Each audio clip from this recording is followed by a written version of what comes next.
Hello, Robert Merchant again with another short podcast. CCI Investments is my company. You can check us out on mobilehomeparkconsultants.com. We are nationwide mobile home park consultants. I have with me today Mr. Mark Crawford, one of my clients. Mark owns several mobile home parks and we operate them for him. And then I have sitting right over there by him, Kristen Ernst, is vice president of my company for operations. And then Earl is running the camera today, and Earl is from our acquisitions department. Hello. So we're going to talk about today private utilities versus city utilities as far as water and sewer is concerned. A lot of the people who... It's really exciting. It is? It's a really exciting subject. I don't know why I asked this guy to come be part of this, because he's kind of weird, but that's okay. He owns a lot of parks. I make a lot of money, so you know that's good. You got to put up with it. Got to put up with weird. Okay. Yeah, there you go. But anyway, I own a nationwide consulting firm. We look at mobile home parks for people. We put together plans. We help people do their due diligence on mobile home parks. And like I said, we put together a plan, not our plan, your plan with you. You have to put input into the plan and make sure this is what I want to do. I want to do this or that, because at the end of the day, if we have a plan and I don't think it's going to work, don't have to worry about me being your consultant, because I'm not going to be part of that deal. Okay, I'm too old for that stuff. But if we can put a plan together, and if we both agree that it's going to work, then we move forward, and then we operate the parks for our clients and operate the plan if they want us to. Some people may not want us to. I remember the last time I had that happen. They may want to operate it themselves. Now, I do have people that buy parks from us and operate their own parks because they have their own company that does that. But most people that use me as their consultant to put together a plan won't buy the park if we're not going to operate it for them, because they don't want to be a park manager. They want to be a park owner. We'll have a little thing about that later, park owners versus park managers. But anyway, a lot of the clients that call us as consultants want to buy something with city water and sewer. They think that's better, and there is advantages of that. You don't have to worry about the well going out or a septic tank having to be replaced. All of those things. But and they love it if the tenants pay their own water and sewer direct. And you know, I like both kinds. I don't limit my options based on city water and sewer or wells and septic. There's advantages, and then there's disadvantages to both. If you have city water and sewer, and you have pipes in Indiana, right? Yeah. 7 foot under the ground. Right. And you have a water leak, you might not know it in the wintertime till you have a $10,000 water bill. So we suggest putting Metron meters in, so you will get an alarm if you have a water leak in all the parks, but especially in cold country parks, because you can have a water leak and not know it till it blows the sidewalk up in the air or something when it finally comes to the surface and gets so much pressure. But the main thing, me personally, I like well and septic tank, and here's the reason why. If I got a mobile home park, well, we got one right now. We just bought, and what's it cost there to have a city water and sewer paid in Jacksonville? It was like $760 a trailer. No, I'm talking about the bill that the tenants normally pay. What was the cost for water and sewer? We charge them $45 a tenant. I know, but if they are paying it now that we've put it in the Metron meters, what's their bill? What's it really cost there? $80 a tenant. $80. See, we was charging $45. We bought this park. We got Metron meters in, and now we're seeing that it's really closer to $80. So I'm not saying we're going to charge those tenants another $40, but we are going to put the new ones that come in. We're going to charge them flat fee for their rent, and then charge them their usage on the water and sewer, because we just read the meter and put it in Rent Manager, and it gives us a bill to charge them. So anyways, I know that, say I average, I'm just going to say it's $50, and I've got a 50 space park. Well, $50 times 50 is $2,500 a month. That's $30,000 a year. If I own my own well and my own septic tanks, that $30,000 a year could be going into my pocket. And I can tell you that if you have to put a new well in every 10 years, there's something wrong with whatever you bought, because that don't happen. I mean, I've had 2 wells I think I've had to put in 30 something years. But I know this. If you have septic tanks and you have to replace them, it's not as expensive as everybody thinks it is. I mean, I guess that'd be according to where you're at and who you have, but we've had pretty good luck with replacing septic tanks by having people that we know can go to the place and drive the tractor, do a lot of the work. But basically, city water and sewer is a good thing. Tenants paying it is a good thing. But if you also can't turn down a park because you got your own well and septic, because if you do, you will get the money, that extra money you can charge in rent. You can just say instead of your rent being $700, it's $750, and it'll be the same number to them whether they give you the 50 or somebody else the 50. And I know that $30,000 a year is quite a bit of money.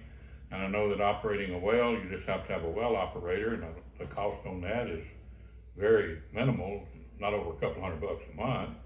And then if you have septic tanks and your leach fields, and you check them out before you buy the park, and make sure that they don't have broken lids and they're cracked and the sides are crumbling in. And I mean, I don't know if everybody understands this, but a septic tank is just basically a box in the ground. You got your waste coming in this end through a hole in it, and then on this other side is another hole. And when it gets up and it fills up to that point, it will run out into the leach field. Now you got to be careful when you buy one, because you will call out a plumber, and I don't send plumbers are unscrupulous, but some of them might be. You call out a plumber, they take the lid off the septic tank and they say, oh, look here, you're full, you need to pump this. Well, you're going to be full. It's a big old tank in the ground, and it fills up with your waste until it gets to that hole that goes out into the leach field. It's always going to be full right up to that hole, because you got nowhere to go when it goes to the hole. Now, if it goes up past where the hole, then you got to do something.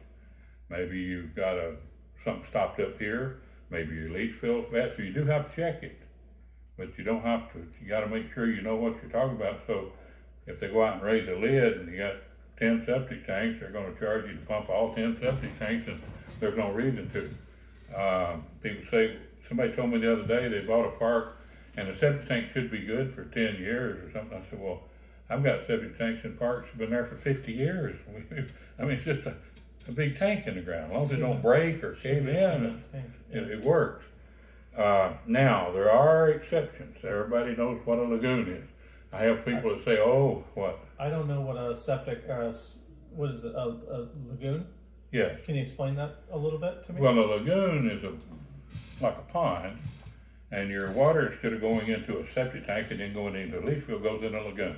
Okay. And the waste dissipates in the lagoon. You got this thing in here that aerates, it keeps it that. You have a lagoon operator, he goes down and tests the lagoon, okay, and puts in these tablets or wherever they do in different areas.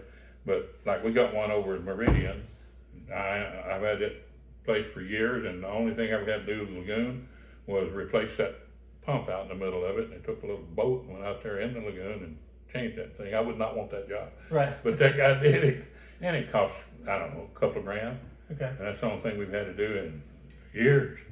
But anyway, the water, the evaporates, and it can't. I mean, your lagoon is only built for what you have. So if you got a 70 space, then the state has to approve the lagoon to waste for 70 spots. Okay. And so the way it works is it goes out into the lagoon.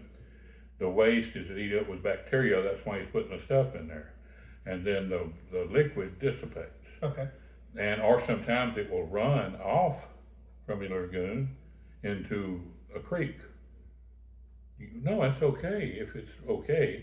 But that's a different situation. That's where you have a filtration system. Once you filtered it. Sure. And you filter it and it goes in, and I don't know a lot of places that still does that, but there are some, and it's natural. We had one in Ohio that we sold that had a, now there's also the wastewater treatment systems. Now that's a whole different ballgame there. Wastewater treatment systems can be very, very expensive. I'm not saying you don't want to buy a park with wastewater treatment. We bought one in Ohio, had a wastewater treatment system, had problems. It cost about $260,000 to replace and do all the work. And then we had to do some work at the, no, it was $200,000 for that and $60,000 for the well. So $206,000 on well and all that. Yeah. That's the bad news. The good news is we bought it for $700-something thousand and sold it for about $2.5 million. Yeah. So we had about $1 million, and then we fixed trade about $1.5 million in it and sold it for 2.5 or 3. I don't remember. We made a whole bunch of money on it. Okay. Sure. So it's okay to have a sewer treatment system. Just got to make sure you check it out, and you can't go by what the county says because the county may not have anything on it yet. Yeah. It may not come down from the state yet. So you got to call the state and see what they have on it.